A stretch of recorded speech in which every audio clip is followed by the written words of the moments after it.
McCurry Van and Car Rental. Big game Friday night. Hello, Alabama, find a comfortable spot. We got high school football and it's coming out hot. Now here we are and the lights are shining bright. We always been. Yeah, WAAY 31 is rocking all right. Big game Friday night. Max Cohan, Trevor Denton. It's the McCurry Van and Car Rental. Big game Friday night. It's Survive and Advance in 6A. Hartzell and Buckhorn meet again in our playoff game of the night. While out in Guntersville on Thursday night, the Wildcats and Bulldogs battled in a thriller you need to see to believe. We have made it to the playoffs. Hello and welcome into a very special playoff edition of Big Game Friday Night. I'm Max Cohan and he's Trevor Denton. When the season started in late August, coaches had tonight circled on their calendar. Max, every team wants to play extra games. Some don't get to do it. Others get to play just one.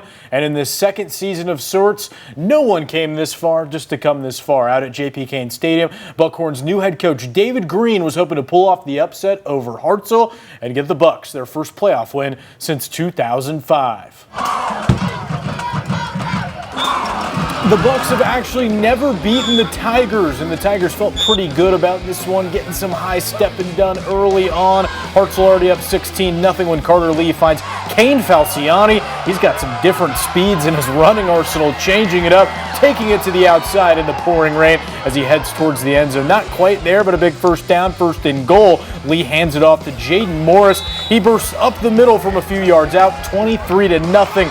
Tigers with the lead, looking to pile on third and goal from the 3, but Buckhorn's Davion Senegal gets some air, tips the pass. Look at that, the big man, number 0, Cortez Carr, right place, right time. The sophomore puts the burners on, picking up some blocks along the way as he houses it 97 yards, the big man touchdown. It's still 23-7 at the half though, and in the third, the Tigers go back to the ground game. Jaden Morris again for the touchdown. Hartzell wins 33-7.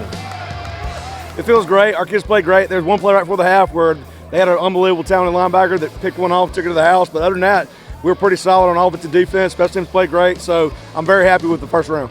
You know, we're ready for the next round. I have no idea if we're going to play yet. I didn't even heard any scores. But these guys, still, as long as they still want to play, we'll keep playing.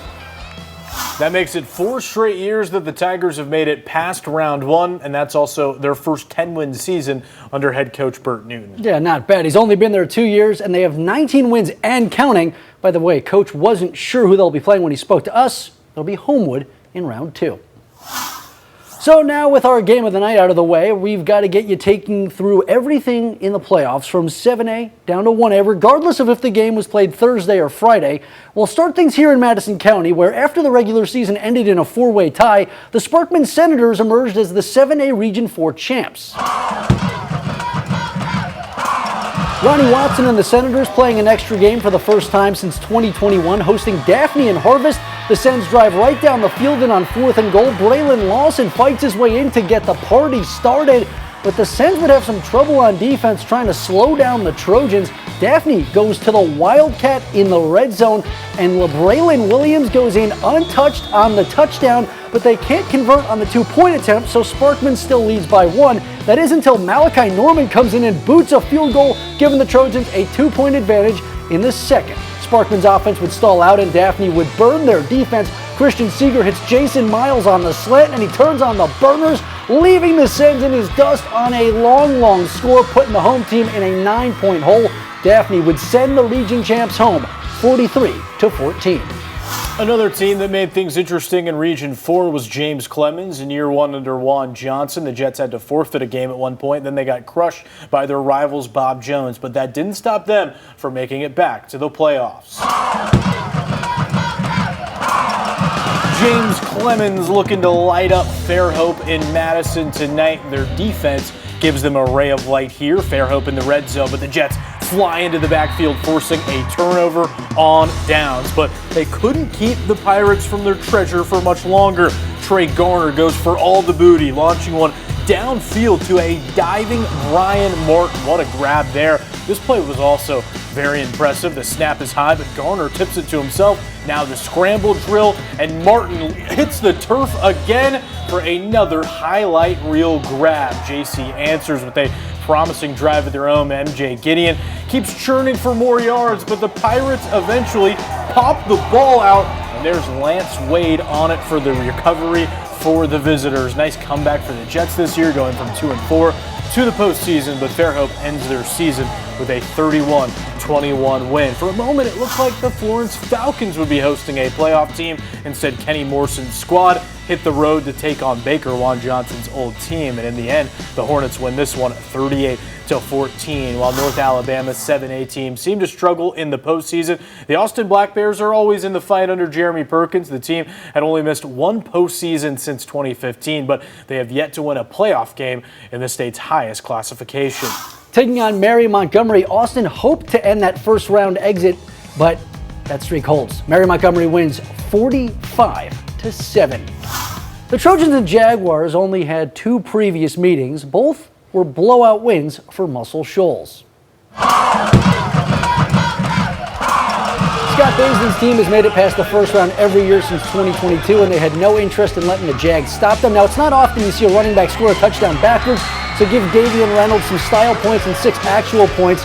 And from there, it was easy for the Trojans. Cade Clemens buys time and finds Will Vance in the far corner of the end zone. That one will make it 14-zip.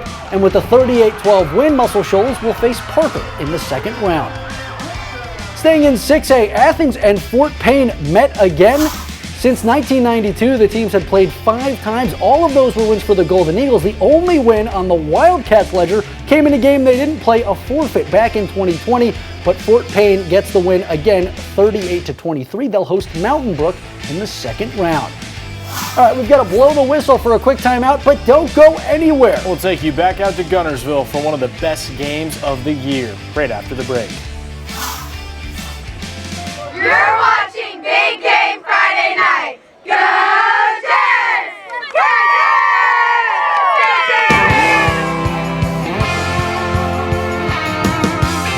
Watching Big Game Friday Night. It's the McCurry Van and Car Rental Big Game Friday night. Well, you expect Guntersville to be in the playoffs year in and year out, and since 2013, they have not missed a postseason. Their opponent cannot say the same. Priceville struggled in year 1 under Seth Parker, but now they had a shot to make things interesting in the 5A playoffs. These teams meeting for the first time since 2009, and Guntersville looking to give the home crowd something to cheer about. Garrett Christie turns on a dime, changes direction to get across the goal line for the first score of the evening. Priceville was down 7 at the half, trailed by 2 scores in the final minutes of the fourth quarter, but what a miraculous comeback. Long touchdown pass and a successful 2-point conversion, and suddenly, folks, we're going to overtime. And after Guntersville missed a field goal, Landon Byer walks it off with 3 points of his own as the Bulldogs stun the Wildcats 24-21. Back in the 5A bracket, Tyler Van has led the Wildcats to back-to-back region titles, and then he hoped to get them to the second round for the second year in a row. Scottsboro and West Point meeting for the first time on Thursday at Trammell Stadium. We jump in with the Cats already up a score and running the Wildcat. Here comes Jaden Gilbert flying in to make it 14-zip. Later, already up 3 scores, Van keeps his team in high gear. It's the Connor Baden dark side move, and the Cats advance with the 45-14 dub. They will play a second round game. When you think of North Alabama's playoff regulars, Russellville has to be in that discussion. The Golden Tigers have only failed to make the postseason twice since 2000. Tonight, they look to reach the second round for the first time under head coach Dustin Goodwin. It's Russellville and Boaz at Tiger Stadium, and the Pirates get tricky early. Wide receiver Sage Bennett is going to throw it, and he's got Jay Patterson all alone. The freshman picks up the first down and then takes the ref to the ground. A big chain mover for Boaz, and they wouldn't waste the opportunity. Presley Fant gets a block and then stretches the arm across for 6 as X marks the spot in the end zone, but not every quest for booty resulted in a scoreboard update. Freshman Bo Bennett looking deep, and he heaves it towards the goal line, but puts just a bit too much air under it, Russellville's James Ergel comes down with the interception. This was a wild one. Golden Tigers take it in overtime 29-28. They'll play Briarwood in the next round. The Arab Knights in the playoffs for the 5th time in a row, but they've only made it past the first round once during that stretch. They did have one thing working in their favor Thursday. They were playing Fairview, a team they had beaten all 9 of their previous matchups, but this was the first time they played since 1977 when A New Hope came out, and the Knights couldn't keep hope alive for themselves, falling in this one 14-7. Every now and then a team comes out of nowhere. This year one of those teams is Plainview. Dale Pruitt's squad put together an undefeated regular season for the first time since 1999. They made the playoffs for the first time in 3 years. This 4A battle, something you'd see maybe in a zoo. That'd be pretty cool. The Bears and the Lions. It looks like the Lions are going to roar first with a big play. Samarian Coffey takes the short pass, turns upfield, but incredible effort play by Creek Johnson to rip the ball out. Chris Sandlin all over it, giving the Bears a huge early turnover. The Bears also play with physicality on offense. Check this out. Owen Hope keeps it. There's no hope when he's running at you like a freight train like that. Trucks one defender into a different dimension, and he is gone. Now Brooks looking for some hope. This is one of the greatest moments I've seen all season. 57-yard field goal by Charlie Bottoms. What a boot from the senior from midfield. Even the home crowd was impressed, but they were also impressed by what their team continues to do this year. Put them at 11-0 now. Plainview wins 35-12. They'll play Alexandria next week. Late August feels like so long ago, but it was on the 22nd day of the 8th month of the year that both West Morgan and Randolph kicked off the season. That night, the teams met at Rebel Stadium in a 41-14 West Morgan win. Last night, they bet with a bit more on the line. West Morgan honoring the injured Cole Thorne with a 22 on the field as they try to stay undefeated. The Rebels D makes an early stand, so the Raiders have to punt. Tanner Durbin has trouble with the snap, and then his kick is blocked, and West Morgan takes over deep in Randolph territory. And when you take the ball over there and it's West Morgan, you know what's coming. Makari Johnson from a yard out, and just like that, the Rebels jump in front. But Johnson, a dangerous player, and he was just getting his night started. West Morgan forces Randolph to punt again. Guess who's back to field it? Johnson hauls it in at the 44 and doesn't stop until he's in for the score. A 56-yard punt return touchdown, and Johnson's second score of the quarter has them up 13. West Morgan would make it look easy as they move to 11-0 with the 55-21 dub. They'll battle Good Hope next. In 4A Region 8, there is a wealth of football knowledge on the sidelines. Tonight, as Hatton met Madison Academy, you had a former Alabama wide receiver leading the Hornets in Nikita Stover, while former Troy quarterback Bob Godsey handles things for the Mustangs.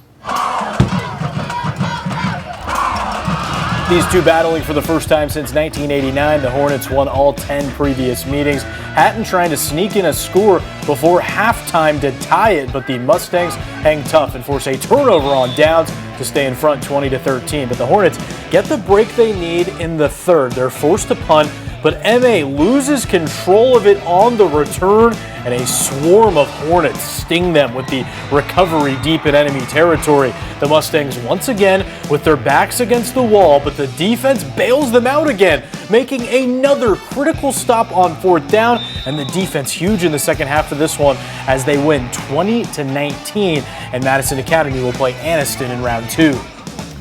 Out in Tuscumbia, the Deschler Tigers have had a wild season both on and off the field, but everything Patrick Malone's squad wanted to accomplish was still in front of them as they hosted North Jackson. The Tigers have reached the second round in their last 2 tries. The Chiefs haven't won a playoff game since 2018.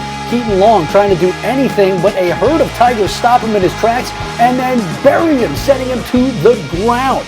Now Deschler gets a try, and they give the touch pass to Jeremiah Fletcher.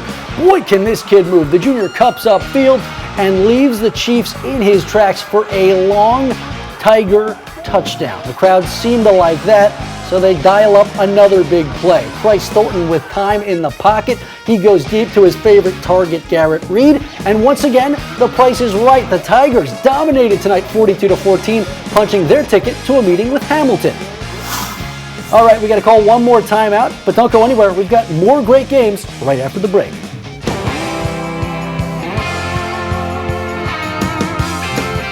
It's the McCurry Van and Car Rental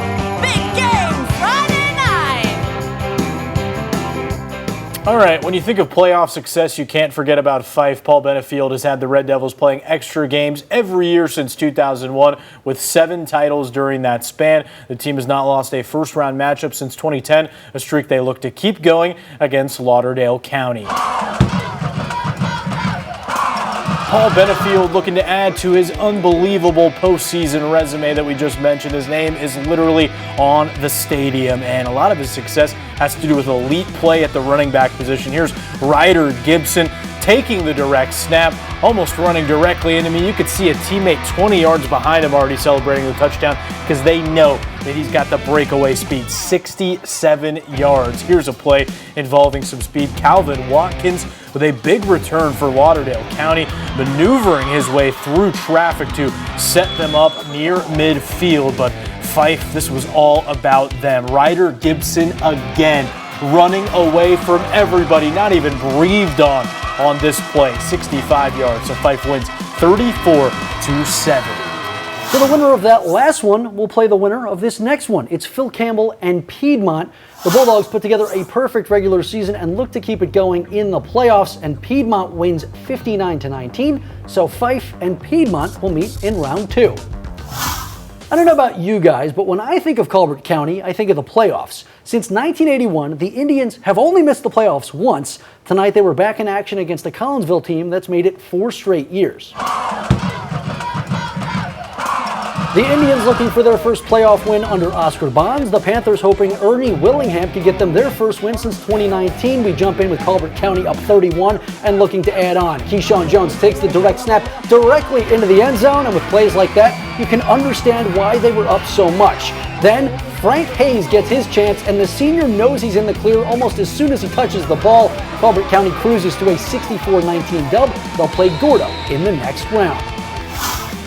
Veteran head coach Jerry Adcock has led Whitesburg Christian to the playoffs in his second year at the helm. It's something he did 21 times at Decatur, but this is the Warriors' first ever postseason berth, and their first game just happened to come against the defending 3A state champions from Mars Hill.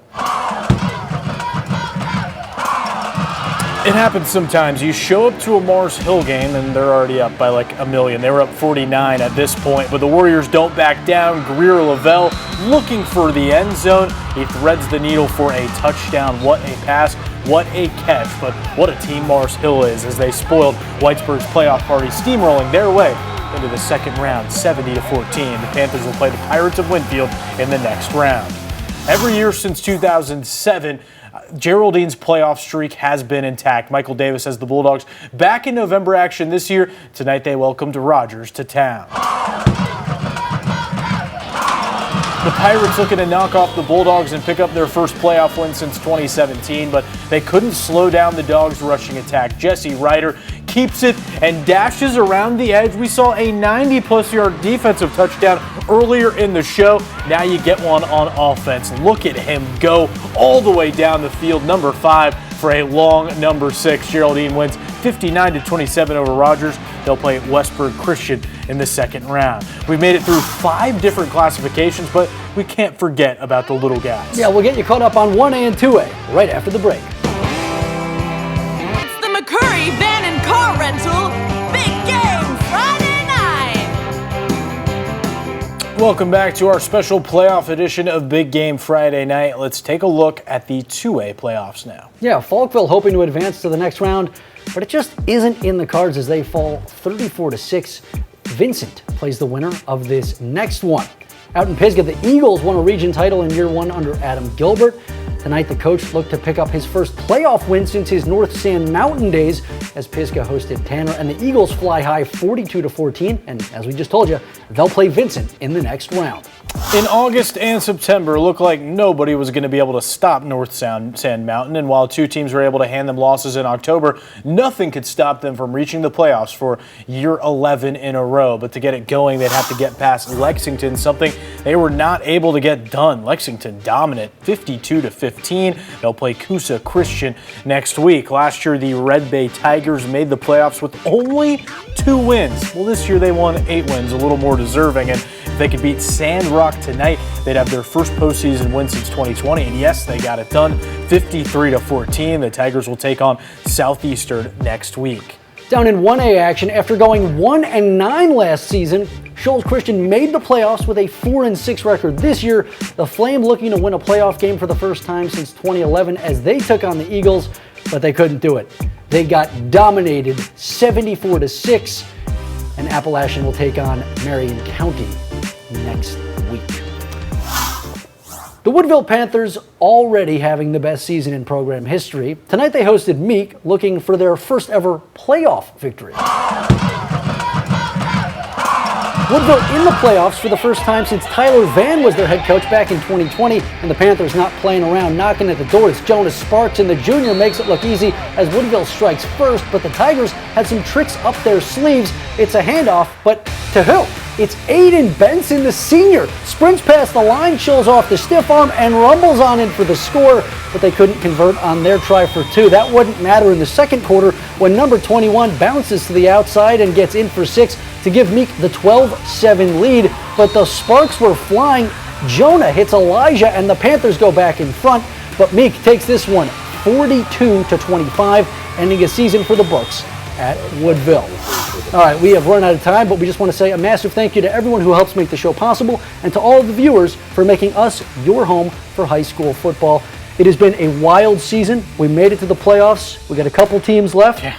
Should be interesting to see who makes it all the way to the blue map game. Plainview undefeated, Madison Academy in the hunt, big win over Hatton. Still a lot of teams from North Alabama still very much in the fight right now. We got you covered. You have been watching a special presentation of WAAY 31 Sports.